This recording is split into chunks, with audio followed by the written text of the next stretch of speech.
Ayan mga ka-challenge. Ala po ba kayo napapansin kay Kuya Bagning? Ano ba, kita ba yung kita. gandang lalaki namin dalawa? Oo.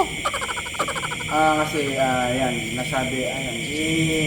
isama lang natin yan kasi nakita ko naman, kinukuha na mo, Oh, nagpipidyo kasi ako kay Clark dahil pinabantayan ko maglaba. sabi ko, pagkayari kay Clark ako, kunan mo na rin yung nalaman namin at Ano? palitan namin.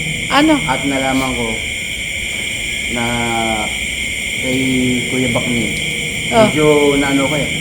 Parang natakot ako at saka medyo nangamba. Oh, Alam mo ba? ano? Ano? Ano naman yung... Hindi na daw makalakad si Tatay Albert. Oh, hindi pa. Paano mo nalaman yung... Ano ba sabi sa'yo? Pagka... Paano yun? Kailan tumawag ka, Kuya Bagning? Tumawag siya sa akin, nagulat ako. Sabi ko, kumusta na? Ito, malungkot. Sabi ko, ano nangyari? Bakit ka malungkot? Hindi ako makakalakad. Sabi ko, huwag ka magbiro. Masama yan. Totoo nga, hindi na ako makakalakad. Sabi ko, anong dahil bakit hindi ka nakakalakad? Yung paa ko daw. Ano nangyari sa paa mo? Namaga daw dahil sa mga bagyo. Narangan bagyo. Sa bagyo daw, yung paa niya nasa, ano daw, baha. Sabi ko, paano yan? May balak Ano na- yun? Ano yun, Tay? Dapat tinanong mo kung leptospirosis ba o ano? Ah, Parang, ano lang, parang sakit lang daw yung paa niya. Oh, Sabi ko, inom ka ng gamot. Uminom daw siya ng antibiotic. Sabi ko, paano yan? Gusto ko sana umuiyad dyan ng mga 2 linggo. Ha? 2 linggo. Ano? Pakilakas? 2 linggo. Oo. Ay, hindi ko narinig ng buo. Uuwi? Uuwi daw siya sana dito 2 linggo. Uuwi ng 2 linggo. Bakit? Dahil sa hindi... Dahil yung sa ano niya, Hindi makalakad? sana hindi mangyari yun. Yun ang sabi sa akin.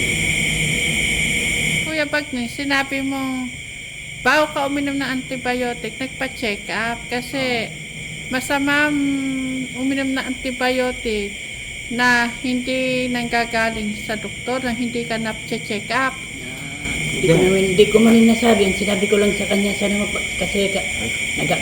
sana magpagaling ka kasi nag-aalala kami dito sa iyo para pwede ka namin kunin dyan kung okay ka lang dyan. Uminom ako ng gamot nung pagkakwento ni Tatay Kuya Baknin yung tungkol kay Tatay Albert. Alam niyo po ba, ang presyon ko umabot po ng 150. Over 90. Nung nabalitaan ko yan. Actually, minsan nakakajali, ewan ko kung ako ba yung nabalitaan ko, nabubusit po ako na naawa. Parang halo-halo. Kung sa sa halo-halo matamis na maalat. Kaya buti may gamot tayo na naka-stock na Kaya lang ko nito, Isa pa. Hindi, ang inaano ko pe. Buti sa kanya nagsabi, alam naman niya yung number ko. Siguro nahiya. Siyempre, may tao rin nahiya kahit na gano'n ko pa kakaan. Hindi, yung pong huli po natin na update po kay Tatay Albert. Alam ko naman po na parang ayaw niyo na pong makita si Tatay Albert sa vlog kasi po kayo po yung nabubusit niya. Para kahit pa paano, makausap din po natin siya ng seryosohan. oo, kung ano na po yung nangyari, kung ano yung nangyari sa plano po natin sa kanya, kung ano po yung resulta po ng kanya pong paglalayo. medyo malungkot po yung balita. Ayun, Kuya Bangning, sana po ulit nasa magandang kalagayan po kayo ngayon mga kajali. Kaya hanggang dito na lang po yung update namin. Yan, mahal po namin kayo. I love you, Mama Chuchok. Yan, magandang gabi mga kajali. Tinuturuan ko pong maglaba si Clark. Gabi po. Gabi na siya naglaba. Kasi marami po sila maglalaba bukas. Si Angela, nakaredy na rin po ang labahin ni Angela.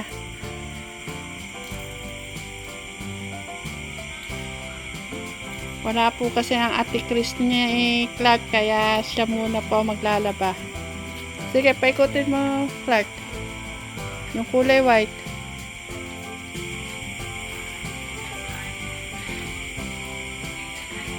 Sige.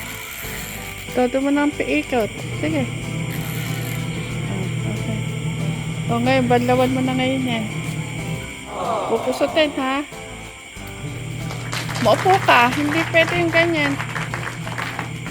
Ngayon pa nakaiklalaban, nakatuwad. Huwag ka maupo. Pupusutin, ha?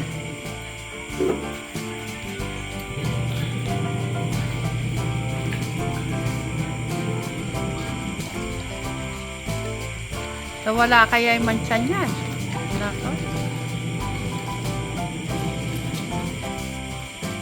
Si Clark po pala yung kalawete maglaba. Maggusto.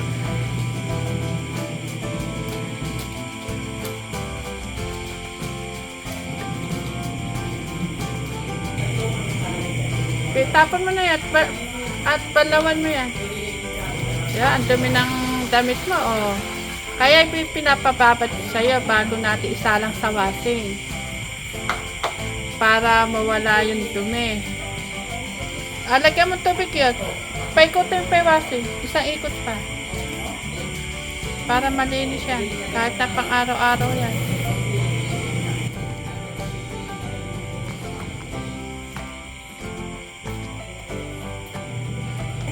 Hindi, ito yung saplo mo ilalagay pa. Isang banlaw pa yan. Para mabango, oo. Amoy mo yung damit mo. Amoy mo yan nilaban mo, mabango. Diba? Sige, isang banlo pa para mabango yung damit. Kahit walang downy.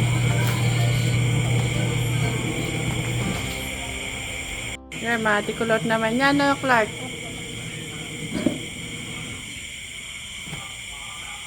Ayusin mo na, para hindi mag-ano yung pagdadryer. Ayun, nasa ano na po na yan.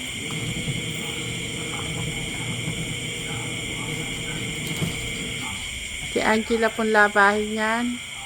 Pakikita ko lang po mga kajali. Yan.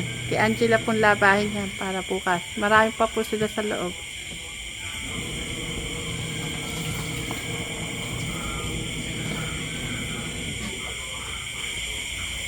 Nailagay mo na? Sige, try mo na.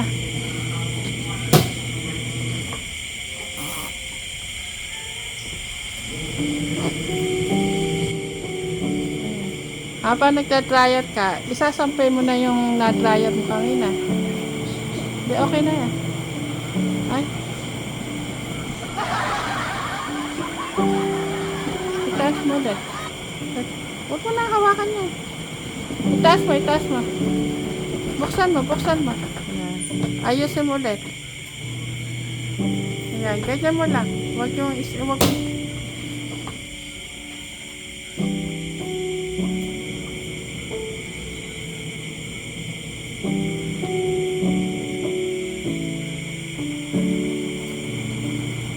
na. Okay na yan, Frank. Ihangit mo ngayon yung ano. Isampay mo na ngayon yung ano. Oo, isampay mo na yan. Doon mo na isampay sa sampayan. O, Kuya Bagay, ano masasabi mo sa ating Kuya Clark? Marunong na ngayon maglaba. Dati marunong na naglalaba siya. Kanina nakita ko naglalaba. Kaso, ala pa yata 5 minutes na tapos nakabanlaw. Pinaulit ko ulit. Tinuruan ko siya kung paano maglaba.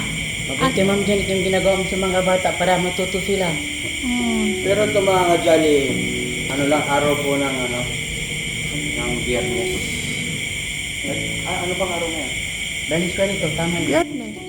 Ang laba po talaga nila mga kajali tuwing Sabado. Kaya naman po tuwing Sabado, nandiyan po si Krista, tutulungan po silang maglaba. Kasi yung kay Clark po talaga, hindi po pwede si Clark lang talaga maglalaba. Kasi ang dumi talaga, Kuya Bagni. Ayun ngayon, binantayan ko kung paano magbanlaw, kung paano maglaba. Pagpagin mo para hindi masyadong lukot, Clark. Ay, nandun naman sa Sarmiento, si Be. Hindi man tumama, ikaw naman. Tutulungan para masama naman ako sa vlog. Kahit sasabihin, hindi ko tinutulungan ako sa baboy, hindi ko tutulungan sa pag-kampanya. Ayun naman pagsasapay, Clark. Inaayos na pagkaano para hindi lukot-lukot. Ano, okay ka lang? Hindi ka pa manukot? Aba, Be, nagugulat ako. Hoy, May sinasabi si Clark. Hindi na raw siya uuwi. wow, manalastas na nga to. Ito yung tawa nila. Wow, Clark, congrats Clark. Clark, manalastas. Clark. Wala na pang malilit na hangit kasi ang Clark, mag-aral ka mabuti. Para may pakita mo sa mga kajali na Oo naman. Siyempre, proud ang mga kajali, si Kuya Clark. Siyempre, matutuwa sila sa di ba? Kasi si Kuya Clark, ano ito? Kumuha po rin, bigla po nailagay po dito si ganito. biglang nagpakita sa iyo yan, Clark. Bakit mo na kasi ako tulungan pag hindi kita tulungan? Kaya, kanina po, tumulong po kayo. May talaga ni Clark. Clark, pagutya mo ng talaga, pag-aaral mo. Naiyak ka na naman. Uy, iyak ka na naman. Kanina po, kanina po. Narinig kaya, naiyak na naman po daw si Clark. Kanina. Pero ko rito, totoo ko rito. Sana ko rito, basta huwag mo babayin sarili mo ka rito. Gusto ko malakas ka palagi ko rito. Kuya Bakme. Pagdasal rito ko rito hanggang malakas ka palagi ko rito. Parang po rito nadudurog yung puso ko pag narinig ko yung mga lungkot eh. Kaya ka mga Clark. Para naman mga kajali. Dito parang gusto, Aray ko! parang gusto ko gumiyak. Para akong nalungkot. Kalita. Para akong nalungkot kay Kurban kasi hindi nakakalungkot kasi pag gano'n ka, kasi hindi po siya nakakalakot. Hindi siya na. Bata pa kasi yan. Ilang buwan pa lang kaya yan. Kasi naawa kasi ako sa kanya kasi binibigay niya kahit ano ibigay sa akin. Pero malapit na maglakad yan si Kuya Bakme. Yung naiyak na. Balik ka na. Naiyak na. Wala. Iyak na si Kuya Bakme. Wala. Sige.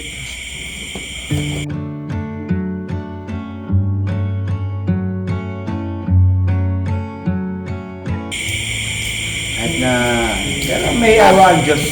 Baka gusto niya, baka maiyak ka pa. Iniisip ko lang mga kajali si Kuya Lito eh. Sana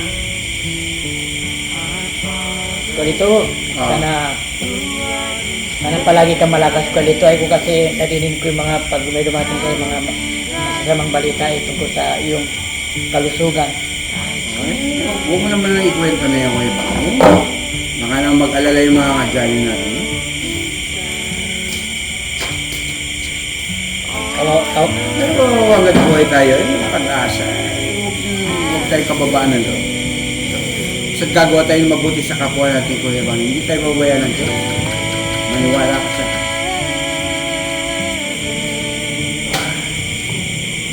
huwag mo lang palungkutin yun. Siyempre, tumatanda rin. Siyempre, may nararamdaman din na minsan tataas ng ng dugo.